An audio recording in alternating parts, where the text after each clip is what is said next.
Introduce yourself as we are talking about, or we are going to talk about two issues with regard to 2025 Hajj, particularly the issue of Hajj fare, which we are going to start with it, and later we'll discuss on how the agency responsible for Hajj operation in Nigeria arrive at the sharing of the slots. So now, what is your view with regard to 2025 Hajj fare? Truly, my views are that the amount of money credited to be the Hajj fare for 2025, that is 8,325,000 and some hundreds, as far as I'm concerned, is on the high. That the Nigerian pilgrims can get it cheaper if certain areas are being checked and curtailed. And those areas in mind is the Mashaya, that is where the pilgrims go for Hajj activities and spend 3 to 4 days in Mina. I'm talking about this based on my experience of 2024 Hajj. In 2024, one of my colleagues erroneously entered a service provider named Millennium Service Provider. I have the receipt and everything from the Ministry of Hajj, and the charge is given for the stay, 4-day stay in Mina was just 2,700 Saudi riyals, as against the 5,333 Saudi riyals that each pilgrim paid for the Hajj activity. Now, if we are able to remove at least 3,000 is almost about 1,700. So we're looking at about almost 2 million that at least the pilgrim can benefit from by reducing that amount of money. So if this amount of money is removed for the Hajj 2024, which means about 6,500 thereabout, or 7,000 at the most, can take care of the Hajj. Hajj, don't you think maybe depending on the quality of the services, maybe the National Hajj Commission access the services of that company because of its high quality? To be fair to NAHCON, the service provider chosen, that is the ITRA, brought in a lot of gifts which had never happened before. They brought in so many gifts: knapsack, praying mat, biscuits, drinks, and all that. Some of the things are truly not necessary because the pilgrim doesn't even need them. You know, what the pilgrims need is to be sure that it's being provided with 3 square meals, water, drinking water, and some juices and vegetables. And I believe that if a company, the Millennium Service Provider, that is collecting 2,700, and even the King of Saudi Arabia and the Prince of Saudi Arabia use that company for their pilgrims, then it behoves that Nigeria can use that kind of company that will give them that kind of services. And we're talking about a large number. If you are talking about a large number, mistakenly somebody entered 2,700 for me for about 49 pilgrims. Now we're talking about a contingency of Nigeria that had about 100,000, or let's even reduce it to say 70,000, because of the tour operators don't use the normal 10D. So let's assume that where Nigeria has about 70,000 or 50,000, then there's a bargain that Nigeria can bargain and even get at 2,500. So why is the pilgrim now made to pay almost 5,500 Saudi riyal unnecessarily? Hajja, again, beside this aspect, which aspect do you think, if it is cutted out of this Hajj fare in Nigeria would be low, so that Nigerians can go and perform the Hajj? Truly, the issue of the airline is something that had baffled me up till now. Before now, I know when you pay in air ticket, the air ticket you are paying normally takes you and brings you back. But somehow, I think there is, I don't understand what happened. Now they are saying they are charging to go to Saudi Arabia, another charges to come back. And that had made the airline fare in Nigeria to be extremely, astronomically on the high. When you compare to Ghana, Nigeria has almost about the same terrain with Ghana. But people leave Nigeria to go to Ghana and bought their flight out of Nigeria. So we should check why is the airfare high? And we're talking about numbers. So why would somebody made to pay going and coming, when normally if you take somebody from the destination, you are supposed to return him? the issue of the air ticket should also, the airline should also be looked into.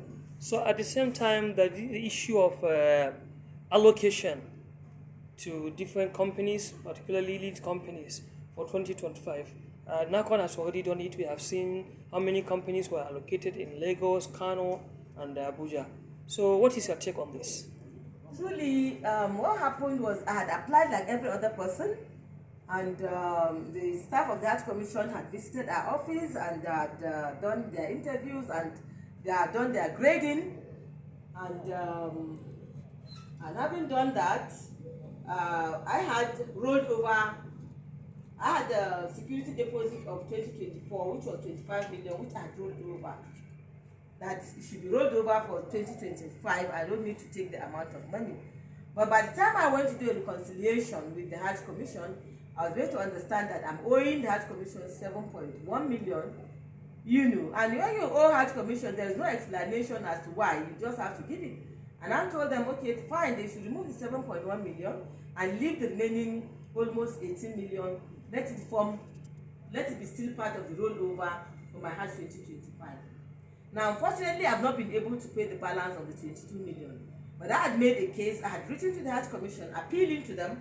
They should kindly look at my case, been in this business for a decade, and that I've not been able to make up. There are reasons for my not being able to make up. So please, since I had already, I would have said I had scored about 95%, even in an exam where I scored 95% is excellent. So they should kindly look into it and please allow us have allocation and not to disqualify us. Up to now, they've not written me back.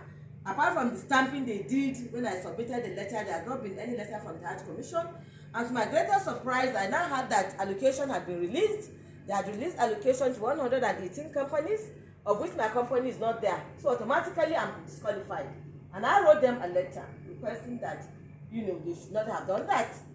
Based on their advertisement online, I saw on the 2nd of January in the Tribune newspaper that if anybody is aggrieved, people should come to them. And of course, I saw also in the platform of the Hajj Commission, there is a platform of the Hajj Commission and the TvAfrica, where information is being disseminated from the Hajj Commission to us, and I saw a hypnosis.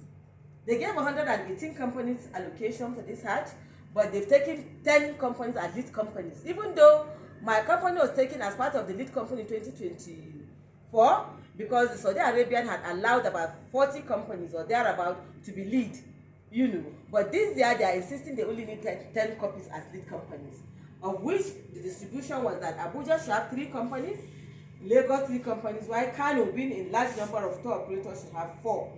And I saw the hypnosis from that platform of the chief executives from the Hajj Commission. I mean, with due respect, government is government. When government decides to do what she wants to do, you cannot challenge government. But where government is profiling a reason why it has done so, and some of the reasons are beyond comprehension, and I felt I should ask, I should find out. And in my findings, I decided to go to CAC to get the information on the companies, at least those 3 companies that are accredited to be or are from Abuja zone. And the first company on that list I saw, they credited that company had been registered in 1992. Yes, the company may have been registered in 1992, but the current owner of that company has not started business in 1992. The current person started much more later, and the 1992 is being used as the basis at which the company is given a preferential treatment, being in the business for a longer time. So too, the second company, which is the 1997 registered company, was also the same thing, because the owner of that company, I was privileged to have brokered a brokered peace between him and his former partner. They came here, I brokered peace. It was at that time he had this Omosa. I did not bother to find out if the Omosa is a new company or not, but he was using it. But because of this hypnosis now, I now went to CAC, got a status report from the CAC, and behold, there's even a Christian company. All the directors in the company are Christians. As at the time I got the report from the CAC, the name of the person that is a director now is not showing at all. So that issue of being Christian director, what's wrong with it? as business operator? It's a religious affair thing, and the Saudi frowns at it. No Christian company or a Christian director can be in the Hajj and Umrah issue company. What of the Nigerian laws? The Nigerian laws forbid that? No, the Nigerian law is okay, and that is why they are registered. They are duly registered company. No, what I mean, according in to travel and tours, according to but not specialty in Hajj and Umrah. Okay. So it behoves on the Hajj Commission to have done their due diligence, and in their the advertorial in the newspaper, they had mentioned the CAC registration with the CAC. Should not the status report of the company be of importance to them? Shouldn't they look at the antecedents of the company and to know what is happening in the company before giving allocation? I'm not saying that why aren't I giving the allocation? If they are insisting that simply because I don't give in this 25, the balance of 22 million, it's okay. But then why did you now give companies preference in terms of years of being in service, whereas they've not started being in business as at that time? People can testify to that. And then the third company is purported to be Abuja company, and that company is not even Abuja company, because from the registration in the CAC, it shows that the company is Lagos company. So why are they bringing that company to Abuja when Lagos have been adequately taken care of? Lagos have been given 3 companies. Why is Abuja not giving 3 companies? I'm not advocating that I should be given a lead company. I don't even want it. All I'm saying is that I should be given a concession. For whatever reason, in 20 years, I've not failed to pay my security deposit. Why? The Hajj Commission ought to have found out why is it that a reputable company such as mine could not even pay in the balance of the 22 million, and set aside that I should be given a concessionary time frame at which to pay. They should not look at me as me, but they should look at my company. They should look at the staff working in that company. They should look at the staff working in that company. I am an employer of labor. I assist government in the employment of labor. I pay tax to government. Then why should I not be given concession? And at any rate, each year we give Hajj Commission, we pay levy for the license. For the license, each year we pay 1 million for the license, apart from the application form of the non-refundable fee. Each year we give levies. They collect levies from us for each of the pilgrims we are going. What are they doing with that levy that they cannot come to my aid? Here we are in this country. When airlines had problems, they could not fly. The airlines are going down, and the federal government came to their aid and pumped in money into the airlines. Why? Even you last year, federal government come to your aid as an institution. I wasn't given one single kobo. To give you 80 I was not given one single kobo. My company wasn't given one single kobo, and most of my colleagues in the business, none of them had anything. None of us was given anything. So actually now what is your weight to President Bola Ahmed Tinubu? He doesn't want to see any problem in this sector by providing intervention last year. I am requesting that the president. I am requesting that the president should not give any intervention, because there is no need for that intervention. That intervention is being misused. The pilgrims can pay their Hajj money, provided that, you know, an analysis is taken to correct the anomalies. There are companies that can give service to the pilgrims in Hajj, in Umrah, and during the Hajj in Mina for less than 3,000 Saudi riyals. Anything above that amount of money, government should reject it. Who is eating that money? It's not meant for the pilgrims. So now President Tinubu has changed the leadership of NAHCON. He should be, because there are so many. Now somebody is leading, another person. He's leading. Are you telling us that the same problems that were experienced years ago now is going to happen in 2015? It's going to be worse if things are not taken care of, because there are so many things happening there. According to my findings, some of the most of the part-time members of the board are not even taken into consideration. Most of the decisions are being just taken between the permanent members and like that. And then, of course, government in its wisdom appointed all these members at the same time. And the board, the Article 7 of the Hajj Commission Act is explicit. It said decisions should be taken by the board. So why is there a divided house? Why? As an experienced person in this aspect, what is your candid advice to President Bola Ahmed Tinubu so that 2025 Hajj will be a success? My candid opinion to the president, with due respect, is that the current chairman, the 3 commissioners, permanent commissioners, must go. The president should look at a seasoned person in this business to be given this job. The president should get a loyal, dedicated person that will do this job for him. The president is a nice person. The president cannot divide himself in every area, but the onus lies on the president to get the right person to do this job. And this job is surmountable, it can be done. Hajji, is it not too early? Well, that is not too early because the Hajj is in June and there's ample time for the president to do that. No, for you Still not late. to ask the president to change the leadership, as the chairman is new, even though the other commissioners were the ones conducted last year's Hajj. You see, where the problem lies was when the president decided to remove Jalal, he should have removed the 3 permanent commissioners together with him. Then there wouldn't have been this vacuum that is being created. Now, before this, the new appointment came, the other commissioners have formed a kind of a caucus between themselves. And according to my hearsay, even the chairman is having a problem. But if he cannot summon the problem to do the job given to him, which means he's not fit to do it, because the other part-time members are not being incorporated into decisions taken in Hajj Commission, and they should be part of it. Government in its wisdom decided to bring in somebody from the CBN, from immigration, from customs, from other professionals, professors and things like that into the board. Why are their views not being taken? Why are their views being relegated? Why are they not being part of this decision making? If they were, all these things that are happening wouldn't have happened. Like my company was degraded and abused in Saudi Arabia. I had written a petition based on the advertorial carried by the Hajj Commission that anybody that has agreed in respect of these 10 people, these 10 companies, lead companies, should write. And I thought they did that, with human, But unfortunately, by the time I wrote my petition, and somehow the chairman of that committee maybe was able to see what I had done, and the paper was sent to the Hajj Commission, because obviously the Hajj Commission had not responded to my petition. But the next thing I heard was that my matter was being discussed in faraway Saudi Arabia in the presence of the chairman, the 3 permanent commissioners, the top directors of NAHCON, and even some of my colleagues that were privileged to go and attend the Umrah International Conference on Hajj and Umrah in Saudi Arabia that was conducted on the 13th to 16th of January.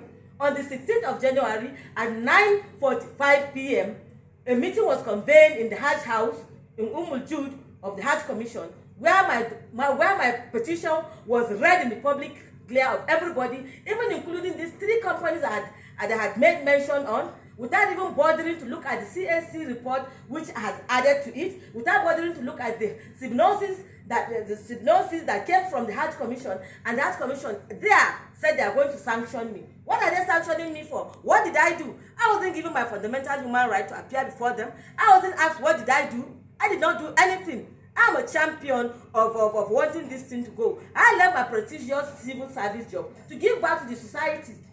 I was in the Federal Civil Service Directorate cadre. I left it to be in this business so that I can give back because of some of the things that are happening. And I'm proud to say that some of our recommendations and suggestions were being taken by the former board. So I'm well respected in this industry. But then why is my case being discussed? Is it to ridicule me? They are already even given a verdict that they are going to sanction my company. On what basis are they trying to sanction my company? What wrong did I do that they are sanctioning my company? Simply because I said, check what you are doing, you are not doing your oversight function properly. Must they sanction me? On what basis are they sanctioning me? Don't I have a fundamental human right to be heard? So none of them had written to me, none of them had said anything. In fact, I was being told that the head of the TvAfrica, who is a female, whom I respect really and truly, whom I like so much, that she stood up at the meeting to say that she has forgiven me. Now, she has forgiven me in my petition. I didn't write her name. Now that I even mention her death, I just addressed as NAHCON. I don't know if one single person can be NAHCON. I addressed NAHCON, but that she stood up at the meeting to say that she's forgiven me for the wrong I had done her. What wrong did I do her? Simply because I said, look, check. You are the one that brought this hypnosis. Nobody has said you should do that. If they had not brought that hypnosis, nobody would have quarreled them. I'm not angry or saying that I must be given a lead. No. What I want is for them to set aside my allocation, because the Hajj is not yet now. The Hajj is in June. Then why are they in a hurry? Why won't they give me my allocation? My company share capital is 100 million. Most of them that are there, their share capital is just 30 million. And I have more than 20 years in this business. So Hajji, thank you very much. Leader of Association of Umrah and Hajj Women Operators in Nigeria, for taking your time. We hope the government, President Bola Ahmed Tinubu, will listen to this and investigate it, so that at the end of the day we clean and sanitize the Hajj operation in Nigeria as one of the pillars of Islam. And we from this channel, we are saying there is need for transparency, there is need for accountability as we strive to achieve a clean Hajj accepted by the Almighty. On behalf of all those assisted towards the achievement of this program of Hajj and Umrah 2025, I, the presenter Abba Misari, saying goodbye. And I have to also thank my partner, Professor or Dr. Augusto Amobi from Living Legend magazine for being part of this interview. Thank you very much. Thank you.